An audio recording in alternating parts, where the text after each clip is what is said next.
again, and I'm actually using the sound through the GH3. I've noticed if I move really rapidly, it makes really weird lines, but if I don't move very much, the picture should actually be a lot sharper than usual. In fact, let's see. I'm just going to checking the playback right now. It looks quite good, actually. I guess I've got to sit over here in place and try not to move too much, but there we go. So does the picture quality look pretty good? Out of sync. Oh no, don't say it's out of sync. I'm only using the sound from the mic, so it should be in sync. Please let me check this again. Is the sound like wildly out of sync?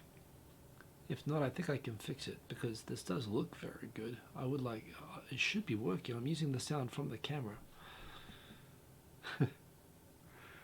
Facepalm, facepalm. Does that mean, hey Ty Nakamura, good to see you. Toilet paper. Out of sync and volume low. I know the volume is a little bit lower than usual. I can see that. But the sound is really out of sync, is it? If it's out of sync, I'm going to give up and just go to the regular setting. But I was hoping this would look good. You missed the boom. Well, the boom is here. Boom. But if I say boom, how bad is it? I guess I'm going to check the playback on it, but I suppose if that is not working, it is not working. So I'll just switch to the normal setup, which is over here. Oh well, seemed worth a go. I've always wanted to get the GH3 working on this, but half a second. Well, that's not good.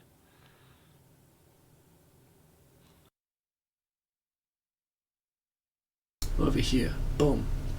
This should be better, right? This looks better. I guess it must. I'm going to come closer now. That's a shame. I was pretty impressed with how I got the rig set up. I thought it would be really good.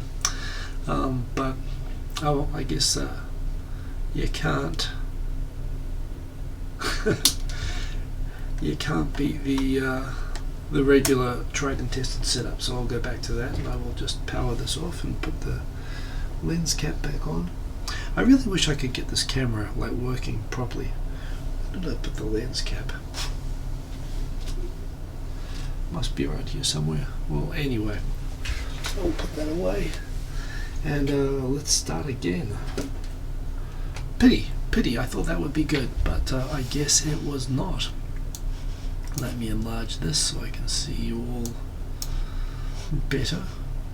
I was having a go with the settings here. I've always wanted to get the high quality camera going, but AC in the background. That's not AC in the background. That is the sound of the computer below. Actually, there's hardly any sound around. Now that's interesting. Can you hear me now? Because I can't see the audio moving.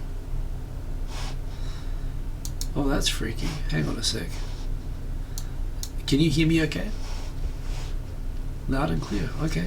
I guess I'm just looking at the wrong thing somehow. Well, in any case, it should be in sync. Sorry for the fuss. I am here with tonight's topics. As much as, you know, I'm trying not to be an additional voice talking about coronavirus too much, but of course that's all that's on the news at the moment. I'm certainly not qualified to talk about anything really to do with that.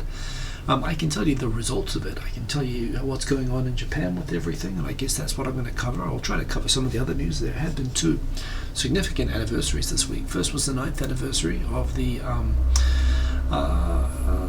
Great East Japan earthquake and tsunami. There was also the day before that, on March 10th, was apparently the 75th anniversary of the Tokyo firestorm, which was, well, depending, you know, without wanting to use emotive language, I mean, it was objectively the largest single night mass murder of people in history, including the A bombings. It was, you know, at least for that single night, it was bigger than those. Yes, the Lefties duo, good to see you, by the way. Thank you for the, glad you liked the last video. I don't really plan them very much, but it's always good if it happens to work out that they come out well. I'm very glad to have you enjoying. Remember, everybody, as always, if you Simon me in the comments, you can tell me what to talk about. You can interact, you can ask questions, or you can get me to respond to a thought. That's what you can always do.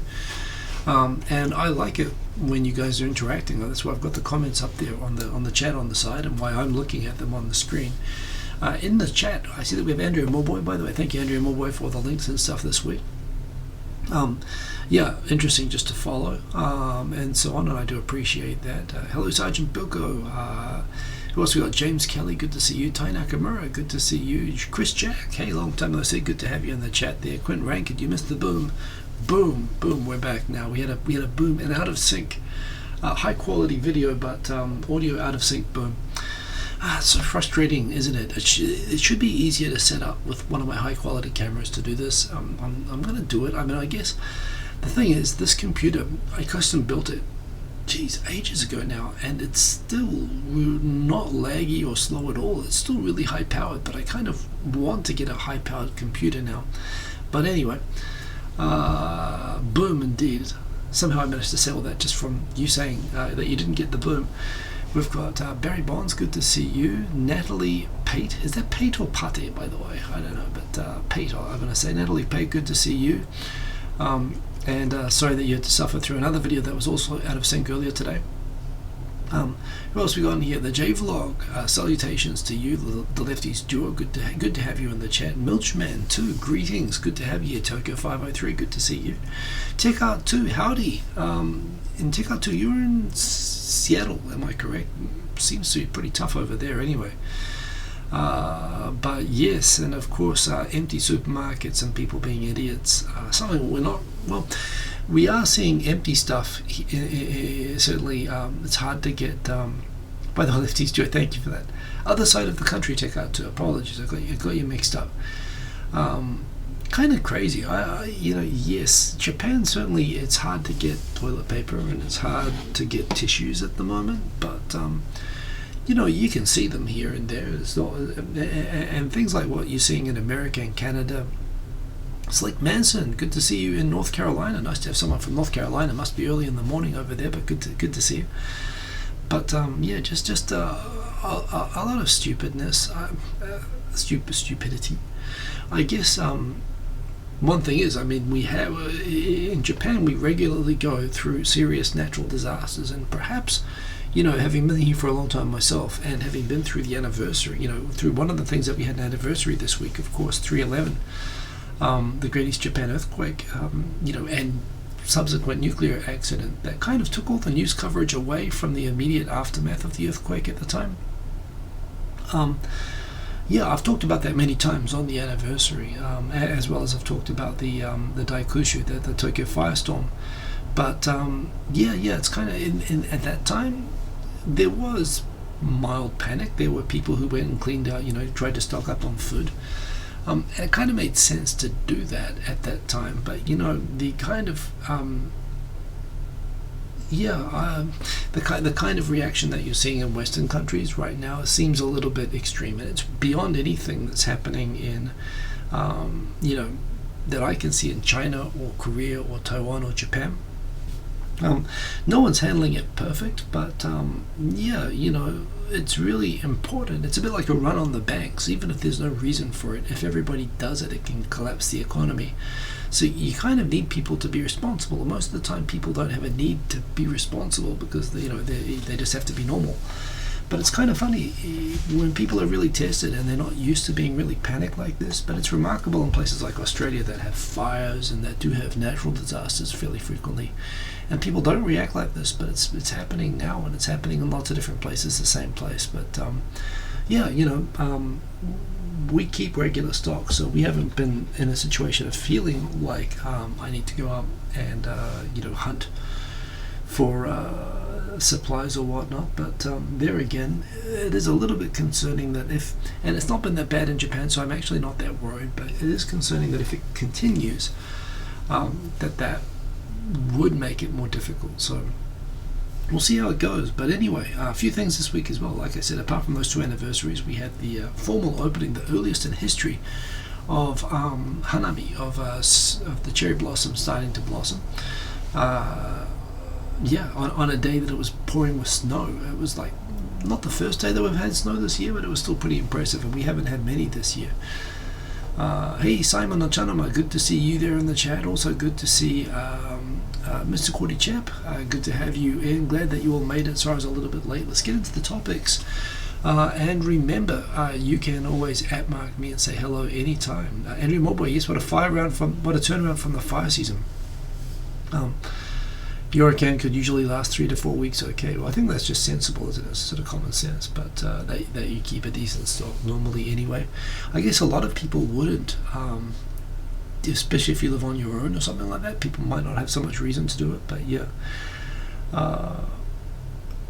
Joe Hisaishi, I don't know who Joe Hisaishi is, which I'm probably immediately going to get in trouble for, but yes, okay, well, great music. Glad you got to go to a concert. Glad to hear people still having a normal life there in Melbourne. Never Fear Shubus is here. It's pretty quiet there in Panama. Well, I'm glad to hear it. And Buenos Dias in Panama. I would love to go there sometime. So yeah, this was at the start of the week. It's been weird. At first, it looked like the US dollar was going to... Now, what is it? It's the opposite way around, isn't it? When everyone was worried about Japan, and everyone thought that as the president of the United States said that the whole illness was a democratic hoax to torpedo his election chances. At that time, the US dollar was remaining very high, and the Japanese yen was going quite low, and it actually went from the normal 108 to about 112, 113, and I still, from my time working in American companies, I still have a lot of US dollars in savings. And I've been kind of waiting. If it ever gets to like 120 or 125 again, I've always thought, well, that's the time I'll bring all the money back into Japan.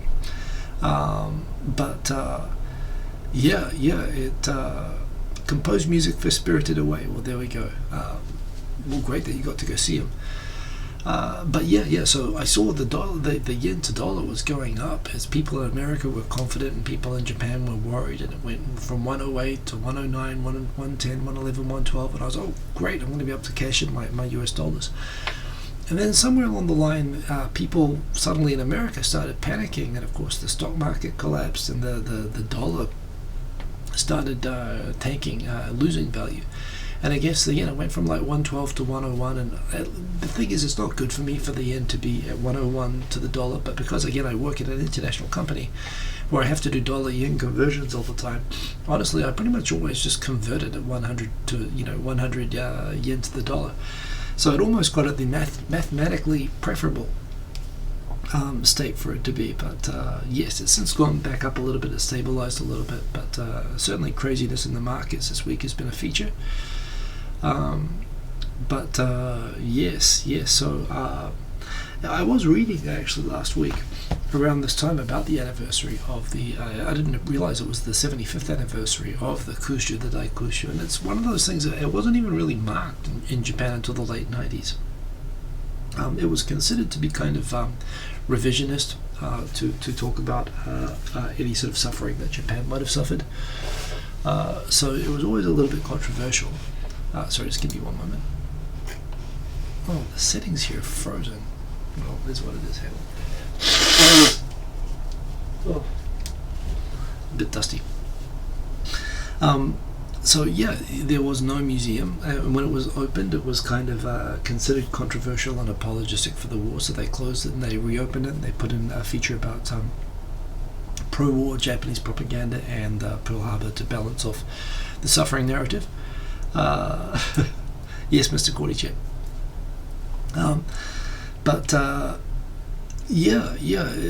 It was the raid itself. Again, the story, I've been through it before, but it was interesting. I did go and do some reading on it last week, and just the accounts of it, that it was, in fact, I think I talked about it on the show last week, if I recall correctly, but yeah, just the fact that they weren't successful at bombing at high altitude, so they switched to low altitude, so they switched to high altitude, and they just dropped these napalm bombs all over the whole city, going from Ueno all the way out Shitamachi, out to where the Skytree is. And they figured out, the napalm bombs were basically sort of gelatin that would just sort of hit the ground and spread and then be lit, and they burned half of the city that we live in now. It's incredible to think. And that 100,000 people were killed on that night, at least. And again, you look at Tokyo today and you'd have no idea that it happened. But it did, and it's still, it's kind of crazy. And the thing is, it's within living memory of a lot of people that are still here. So, I guess, again, like with the earthquake and like with everything else, like with this thing, even Japan really has a thing about just sort of getting on with it, even after these kinds of events happen. By the way, yes, appreciating the emojis. I'm pretty sure the emojis will not get. Believe in yourself. You're engaged. I'm glad to hear it. Just kidding. No, you can see all the coronavirus emojis. Thank you, everybody. I can see that you all came prepared. I'm not sure that they'll be showing up there in the chat quite properly, but still, I can see them over here on the YouTube comments. This is an interesting one. So the Keidanren, the Japanese Business Association, Leaders Association, went and announced their new batch of representatives, and as usual, no women in there at all.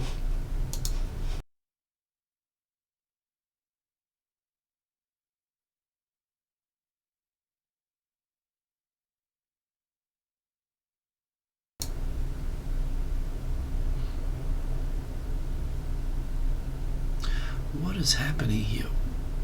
Oh, can you hear me now? Yeah, I just realized there was something weird on my screen just before, and it caused all my settings to freeze, and now it's fixed. So when I was trying to mute myself before, when I went to go blow my nose, that wasn't working, but it just kicked in. Anyway, apologies. You can hear me now, right? You should be able to hear me now. So yes, as usual, no women in the Keidanren, zero. I mean, just crazy. Wax on, wax off. Yes, indeed. Sound on, sound off. That is what it is. Still is ridiculous. I mean, how many pictures do you see, including about like women's committees for women's issues that have no women on them? It's a bad joke that keeps happening in Japan. So disappointing. If you have Netflix, I'm continuing to watch and enjoy Better Call Saul, and I love Breaking Bad. Breaking Bad was awesome, and of course I'm of the same profession as this man, so I do find it interesting just as a legal drama. But I just love what they've done with this series, and I think you could watch it. Hey, the J-Vlog, I started watching Picard yesterday. In fact, I was watching it just before the show tonight, and I am enjoying that as well. I'm enjoying it kind of in a Better Call Saul kind of way, but what is really great about Better Call Saul for me is just how they've let it cook slowly, which is appropriate. And the thing is that you know it's heading towards a kind of a tragedy. You know that there are certain characters that are there and aren't there. You know the state that Saul is in, where he's basically a full-on, sold into it gangster lawyer by the time he pops up as a bit character in Breaking Bad. And it's taken a really long time. It was really not relevant to that at all for the first 2 or 3 seasons, and even in the 4th season, and the end of the 4th season, you see these real turns and a lot of the characters where they start to become the characters that they are. And I don't know, season 5 of Better Call Saul, it's worth watching. If you haven't watched it before, it's getting a lot more exciting and interesting. And if you were a fan of Breaking Bad, now it's really coming in close to Breaking Bad. Like now you can see, it's all happening, and it's really great. To me, this is one of the best things ever. And Picard is good, but Better Call Saul like a million times, if you ask me. Different hair thoughts. Thoughts on hair from me. Did I have hair thoughts? I don't know that I mentioned hair, but I guess I did. Mama's watching Suits. I can't get into Suits, and I don't know, the fact that that she became the Yoko Ono of the royal family just makes me want to watch it less. I'm sure it's probably good, and yeah, now come think of it, that's right. So it's not like I'm into it because it's a law drama. I'm into it because I love Breaking Bad, and just the character development on this is so awesome. I do love it. The Picard is good. I'm kind of glad I'm not a Trekkie. People tell me it's better if you're not a Trekkie, and I'm not, and I do appreciate elements of the story, although it is there's a bit about Star Trek had a way, particularly with Next Generation, of, or actually, come think of it, all the time, sometimes it could get a little bit kitschy, it could get a little bit like corny, and it's kind of like Picard's done a fairly good job of trying to avoid falling into that trap, although I see it in bits and pieces getting close to that, but there you go. So yes, a solemn, as well as the Daikushu anniversary on the 10th. On the 11th we had the March 11 anniversary. I did put out a tweet. I couldn't help but share my personal feelings that part of the reason, first thing is that for all the craziness that's happening all over the world right now and all the panic, it pales. In fact, part of the reason I'm so calm about this is it absolutely pales in comparison to the stress that I felt, and that I think most people felt at the time of this. And it was there was this weird combination. I've talked about it at length before, and I won't dwell on tonight. But there was this weird combination at the time, both of dealing with the most monumental natural disaster I'd ever been close to. I was in Tokyo, and we had the shake was really big here, but the damage was relatively minor. In a way, it's like we had kind of it was almost like a huge earthquake drill, where we actually did have a huge quake, but it didn't really do so much damage. But they did have to stop all the trains. We did have the power cuts. We did have all the all the stuff around it. But it was without the people being made homeless or whatever, which is what you normally expect with an earthquake that size or bigger in Tokyo. But this is the thing; it was far away enough that Tokyo didn't get it, but the rest of Japan, or East Japan, certainly from Chiba all the way up to Aomori, was affected by the tsunamis and by quake damage. And while we were in the midst of trying to comprehend that, of course, the nuclear accident had two effects. One, all of the international media who had come to Japan and was going to Tohoku to cover it immediately became spooked by the nuclear accident. Everyone was clearly extremely afraid of that. And the big thing about the nuclear accident is everyone is afraid without really knowing. Hey, JMac217, as the biggest Trekkie here, I have a question for you. What do you think of Picard? I'm not a huge Trekkie, although I enjoy Star Trek. I really like Picard, but I understand it's taking a lot of liberties with the background narrative of Star Trek, which is what I understand is probably upsetting. From what I understand, it can be upsetting to Trekkies, but I'm liking it. But curious for your thoughts, if you could share them, and good to have you on the show. But coming back, so I get why the nuclear thing is a big deal. The other problem is you had a lot of armchair commentators, particularly people who, obviously, I come from a country that was really wrapped up in the anti-nuclear movement. New Zealand has the highest, or at least when I lived there, had the highest membership of Greenpeace members per capita population in the world. We actually had an anti-nuclear activist party that became government in 1984 and banned nuclear everything except radiology for cancer treatment, but they banned power explicitly by law. They banned visits by US ships even when they didn't confirm if they had weapons or not, which broke up New Zealand's part in the security treaty with America. So it's a pretty big deal, and people are pretty committed. Like the anti-whaling, anti-nuclear, the 70s environmental movement was very, very big in New Zealand, very much like Germany. And these were people who kind of were used to being almost like in a kind of a war. Like they could say anything to sort of justify the means of their goal of ending nuclear power and nuclear weapons, of course. And so when this accident happened, both the news media and everything seemed to pivot to the nuclear accidents. And here was the problem. I know that when you look back at it now, there was endless footage taken on mobile phones of the tsunamis, but it took a long time for that to come out. And frankly, international media was too afraid to cover the story of the damage. Japan media was very focused on it, but again, so where I'm very worried sick, literally worried sick about everything that's going on for all the people who are stuck in Miyagi and Iwate and in Fukushima, but not just from the nuclear accident, but from all the suffering of it.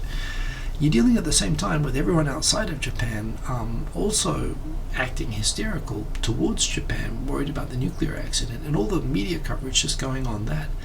And it led to this kind of like either people who couldn't follow Japanese news, most of them were so scared that they left the country, which hasn't happened, of course, with COVID. I mean, there's no point with COVID-19. But the people who stayed, myself included, became kind of there was this whole thing of, is the government covering it up, and is it a conspiracy? And you're not worried about the real issue, which is the radiation. And it became really nasty and really toxic for a really long period of time, where people in Japan who were trying to share accurate information were really targeted. I mean, like I say, I still have a bit of PTSD from just the toxicity of particularly anti-nuclear people who were sort of trying to foster fear for their agenda purposes in Japan at the same time that this was happening. However, it sorted out later on.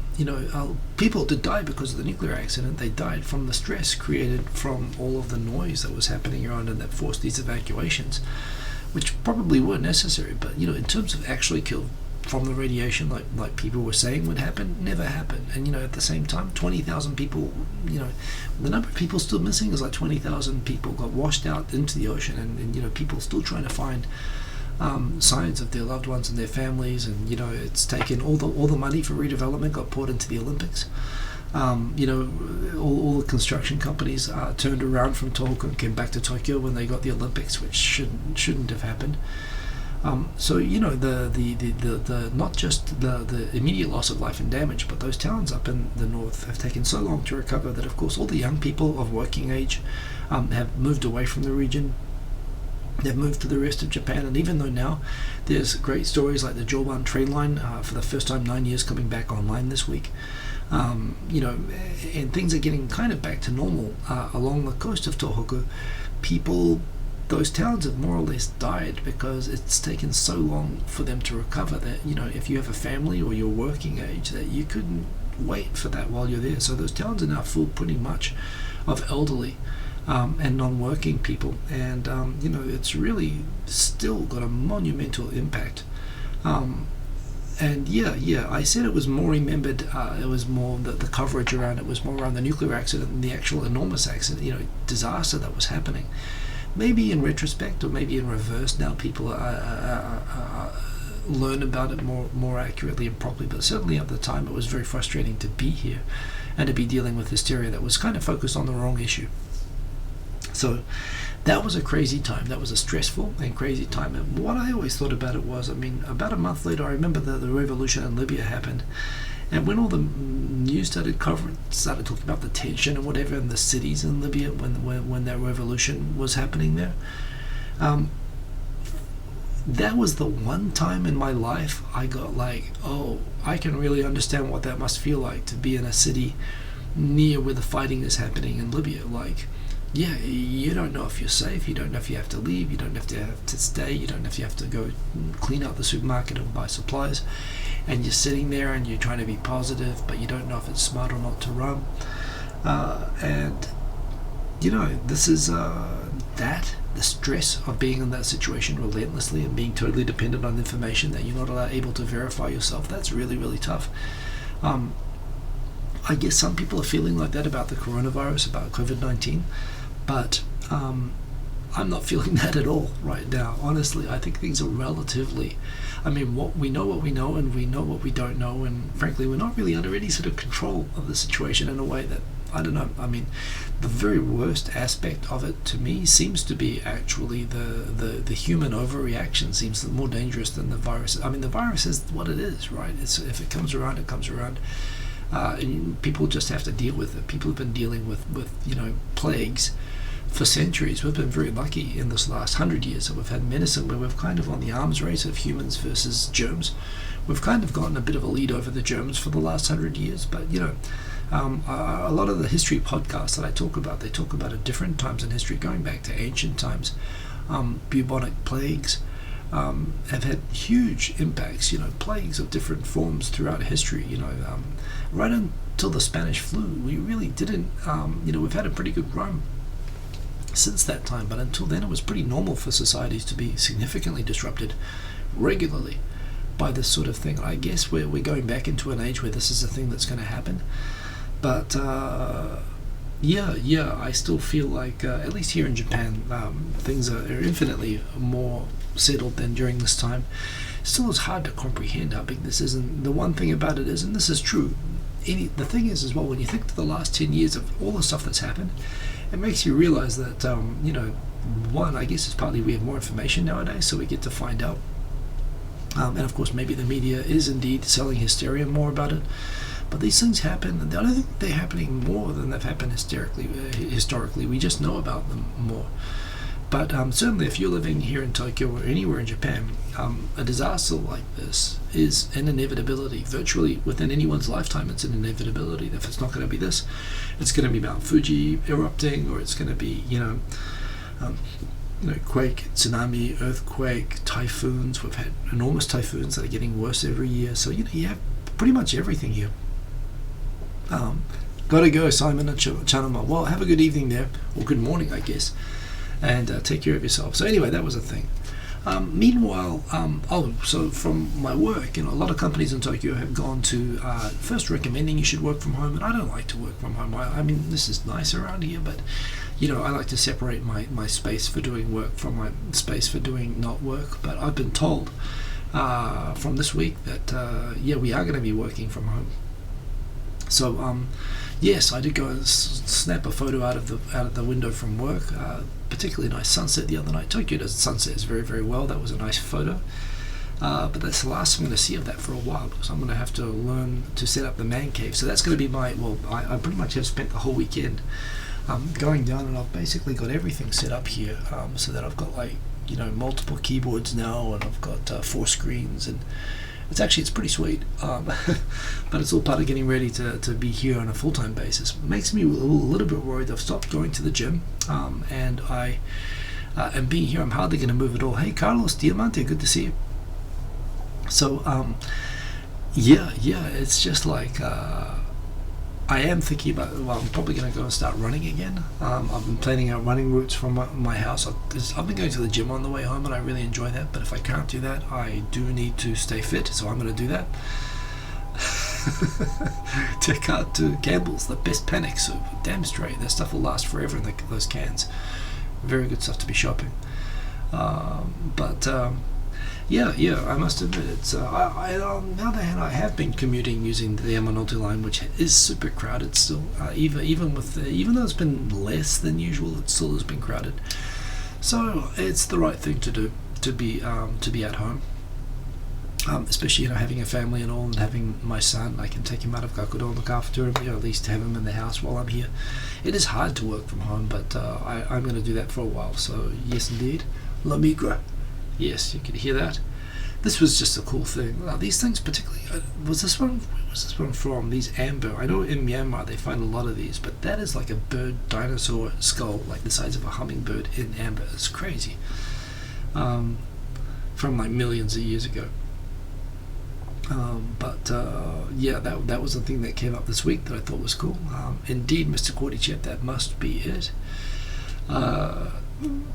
Again, if the whole world's selling out of toilet paper, I've said this before, I will continue saying it. Toto, they got it all figured out. Toto does most of the work for you. Whenever I am back in Australia and I am without Toto, I am without washlets, it takes a lot more toilet paper for less of a complete effect. Everybody, go and buy one of these, please. Come into the 20th century. Masayoshi Son, he tweeted during the week, the richest man in Japan. Actually, fascinating story with him as well. I think I've talked about it before, but so he is an ethnic Korean who grew up in northern Kyushu, literally in a discrimination area with basically slums, post-war, unregistered land areas in shacks in a Korean community. He's very smart. He got into Stanford. I believe he had a patent on like the personal calculator and a couple of other. He got some good patents, which basically became the foundation of him becoming very rich. And then he started using that for investments. And one of those investments was, of course, SoftBank, the phone company, which he bought from Vodafone. But he's got this huge sort of fund, and he's become, through his success and just through being a very hard-working, very smart guy, it's just a remarkable story, actually, that the richest person in Japan grew up in a Korean slum in Japan.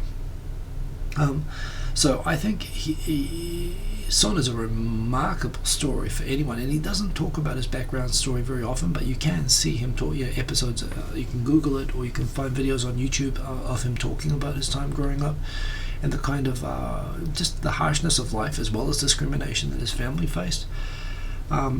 In a way, it says a good thing about Japan that someone from his background, in spite of what you might be led to believe, actually is the most successful person in Japan. But at the same time, he went and decided to tweet for the first time in like 12 months the other day that he was going to order 1 million PCM kits to allow proper testing in Japan.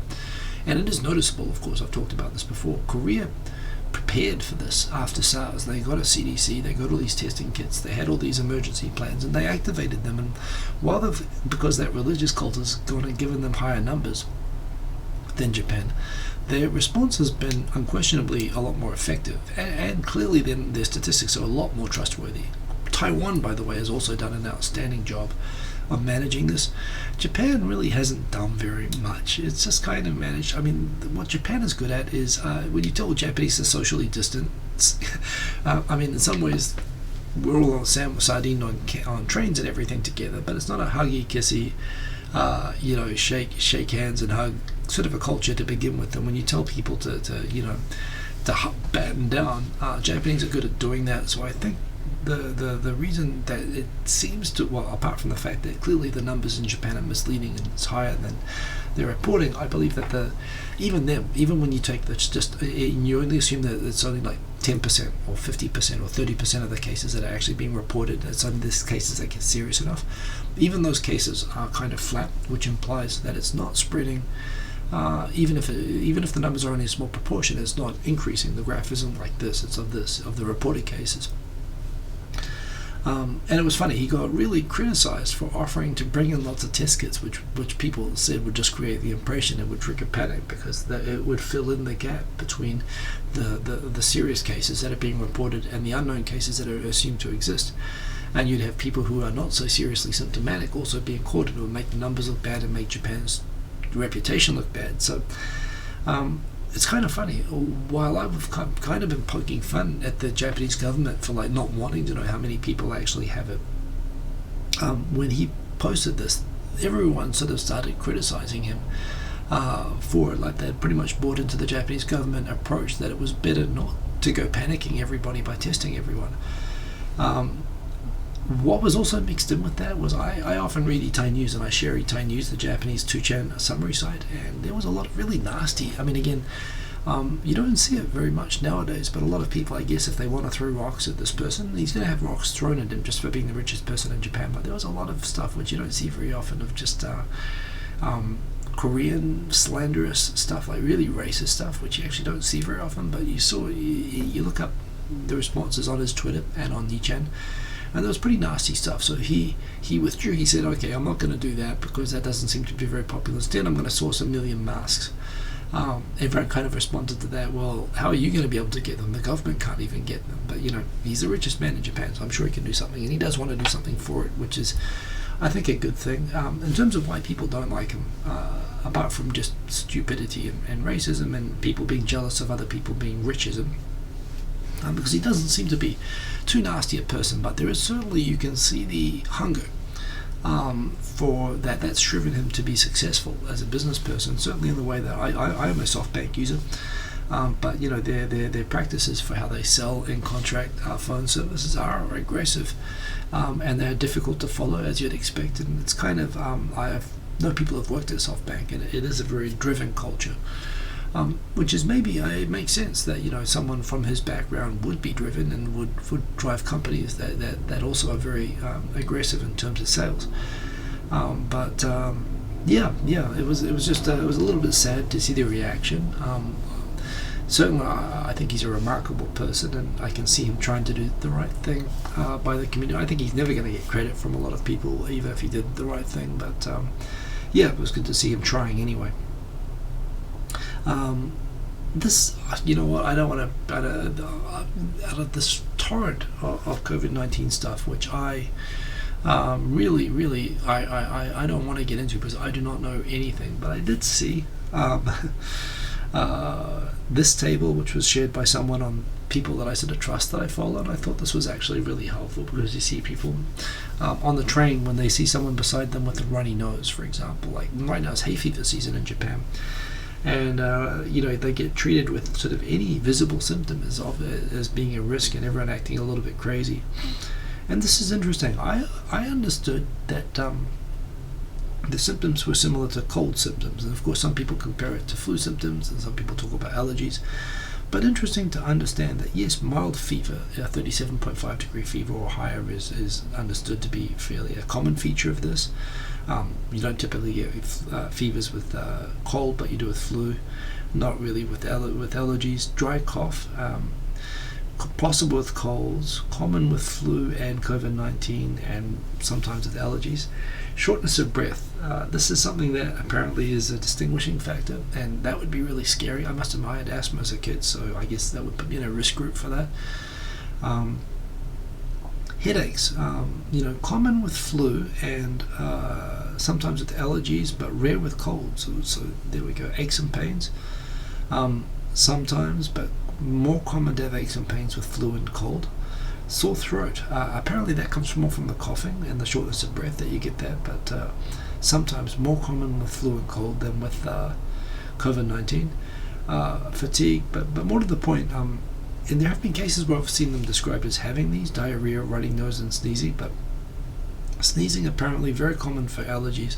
But if you see someone sneezing, you don't need to treat them like they have COVID-19, because apparently it's not a symptom. Somebody there has added whether they're dead or not as a symptom.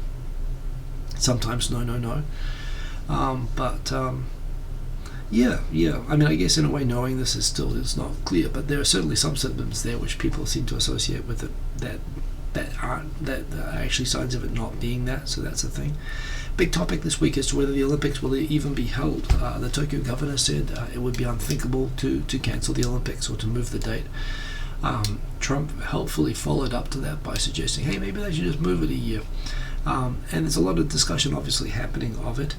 And there's kind of two problems to this, if you ask me. The first is, will Japan be able to host it from a COVID-19 management perspective? And you know what, the way things seem to be going, where the graph is a bit flat at the moment, and it's going to be, and if the theories, and their theories of kind of, have some scorn poured upon them, but there was actually a study in Japan, just I read yesterday, that also seems to confirm that the virus itself doesn't last very long on surfaces in high humidity and high temperatures, which is Tokyo. Tokyo is like high humidity and high temperatures. It's horrible here at the time that they're going to have the Olympics.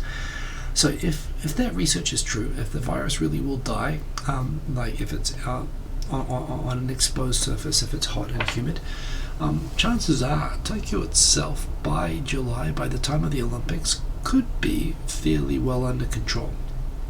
The problem is it's almost certainly not going to be completely gone. The other problem is that even if it's okay here, the whole idea of the Olympics is that you've got people coming from all over the world, starting with the athletes and the political delegations that come with it, and of course all the people who come to watch it. So it doesn't really matter the situation that Tokyo is in. It's really, if it is still a thing globally, and you look at the way it's going in Europe right now and America right now, and they're starting later and their curves are going up like crazy, like their line. Even if Japan is okay, it's kind of hard to think that the rest of the world is going to be okay. And then you've got to think, well, do you ban people coming into Japan for the Olympics? Is it just going to be Japan residents only? Even in the best case scenario. So the other scenario seems to be that well, if it still is bad in Japan, obviously cancel it, but maybe even cancel it, even if it's just not going to be safe for athletes to come.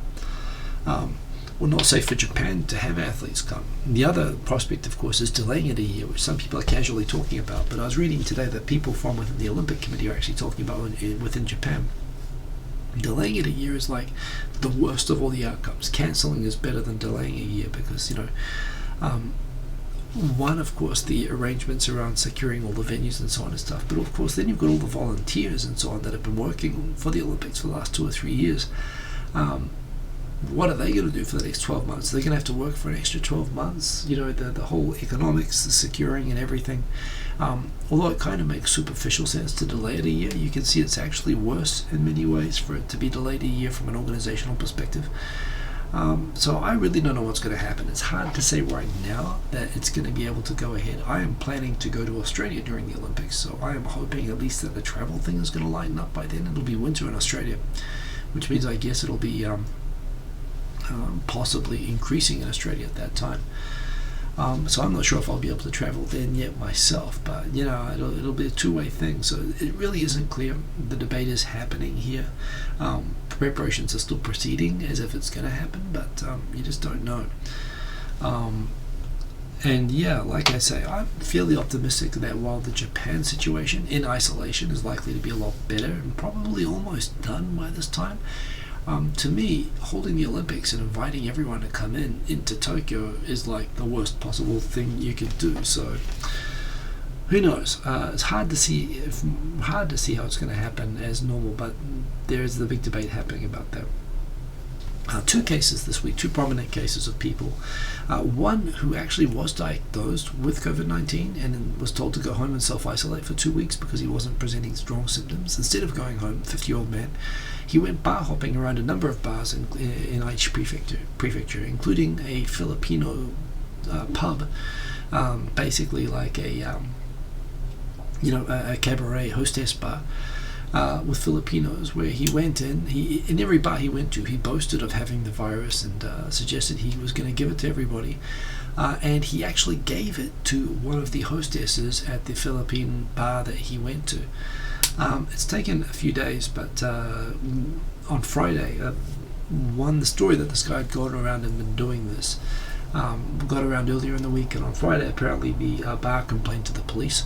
And he was arrested, or at least he's been detained for questioning for interfering with the operations of the business. In another case in Shimane Prefecture, a man who was apparently unemployed, mid-40s, was on the train at, I guess must have been the last train because it was half past midnight, and when the train staff tried to get him off the train, he told them that he had COVID-19 and he was going to give it to them, and then he deliberately started coughing at them and coughing all over them. He was arrested, and he admitted that he didn't have it, but he was pretending to have it to get them to leave him alone. And yes, both of those people have been quite rightly arrested, unfortunately. Not really acceptable, but it happens, and those are things that happened. I did laugh when I saw this. I thought this was true, that nations nerds wake up in utopia where everyone stays inside, sports are cancelled, and social interaction forbidden. It's pretty tough with people. If you're into any sort of sports right now, it's all been cancelled, but it is the right thing to do. And indeed, I'm getting ready to have my existence be within this room. I guess for all the hikikomori in Japan, they could say that they were right all along. Very quietly this week, given that people are really trying to stay at home, the new Takanawa Gateway Station between Tamachi and Shinagawa, I believe, the new Yamanote Line station started this week. I still haven't visited there this year, but yes, it is a convenient location. It'll be interesting to see how it fosters the development of the Shiba-Ura area, which has been kind of converted from a warehouse district into more of a residential district in recent years. It's right beside the ocean. It's quite nice. So that is a thing that happened. We had, of course, the cherry blossom start. So one thing, well, I guess we'll come to that a little bit later, but yes, the cherry blossoms are out. So we do have some nice cherry blossoms nearby, so I will be sharing some photos. I think, generally speaking, the government, the Tokyo government, everyone has been saying do not go and do big Hanami parties. And look, besides the government request not to do it and the need just generally to be responsible, I also have, of course, family considerations. So I will not be going to the Hanami this year. It is still going ahead. Zach is pushing ahead with it, so I will still support it, but I think you have to use your own common sense as to whether to go. It's a shame, but like I said, it's not worth it in my situation to do anything silly to pick it up, and I won't be attending, but it is still there for people who want to go. Indeed, that is the cherry blossom starting. This is a kind of a thing which, again, if you've got an embarrassing corruption story, now's a good time for it to come out, I suppose. People are less likely to notice, but the Kansai Electric Power Corporation has been caught. 75 members of its company were caught getting bribes and kickbacks and presents from people in exchange for information on public tenders and influencing the result of tenders on where they're going to build power stations. Again, a lot of Japan works like this. It's not even really considered corruption. And the towns, on the one hand, the government was going into the towns that have these power stations. It was saying, what do you think? Because essentially these were bribes being paid to be able to get to get work in these towns. It's kind of, on the one hand, they all were saying, well, they should pay it back and they should be admonished for it. But at the same time, it's brought money into those towns. It's a funny thing. Price fixing, bid rigging is actually, I've been in circles in Japan in my time, even with people who are like law professors who have lectured me that it's actually one of the great things about Japanese culture that we can all cooperate. And I'm like, well, whose money is it though? So it's kind of, this is a really definitely not an isolated case, but they got caught. The third party commission called them out, and that is a thing that happened this week. Another thing that is apparently happening is Mr. Korichat drinking alone at home, alcoholic zone. That is happening. Alcohol sales, which it's kind of funny. The other week I was talking about how Suntory was talking about the problem of young people not drinking. And what to do about it, wanting the government action to get young people drinking again. Good news, people are at home and they're drinking. I don't drink at home, so I guess I'm not part of this, but apparently it's good for the drinks companies that have been struggling with this. In fact, there was a picture I retweeted of somebody who went to the supermarket, and apparently they in the beer section they put down a roll of toilet paper and picked up a six-pack, obviously, and walked out with the beer. And so in the middle of the beer section is a roll of abandoned toilet paper. Obviously people sort of refigured their priorities at the last moment. But yes, maybe problem solved, problem created indeed. Yoyogi Park has put up a request to people not to do, by the way, you want to see a nice Google translation? Please banquet self-restraint in the cherry blossom viewing. Thank you for using Yoyogi Park, then daily. Because of infection, prevent the spread of the new coronavirus infection, COVID-19, we will refrain from the use of the banquet or the like for the food gathered. Many people, you ask, when visiting in the cherry blossom viewing will enjoy while walking as much as possible. Your cooperation to ensure such measures against infectious diseases or cough etiquette to avoid the congestion as much as possible. Please force. Banquet is available in large numbers, while each other knob in turn to drink in chopsticks. Distance between people eating and drinking face to face, such as the contact close if you reach out to one another. Distance to reach is conversation, such as a certain period of time or more continued between a lot of people are in an environment in which exchange considered that there is a high risk to expand the infection will be. I refrain to be the cherry blossoms while expanding your lunch in the family does not have the effect that you want to come only. The new coronavirus feeling based on the situation, such as the spread of infectious diseases, want to avoid the congestion. B. So that is a that is the Google translation.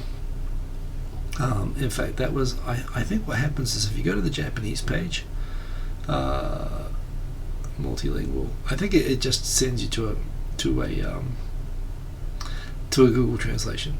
It says as well, maybe it's translated mechanically, it may not be correct. But how do you get back to the Japanese page? In any case, they're saying they don't want large groups doing Hanami in the park, but apparently people are doing it anyway.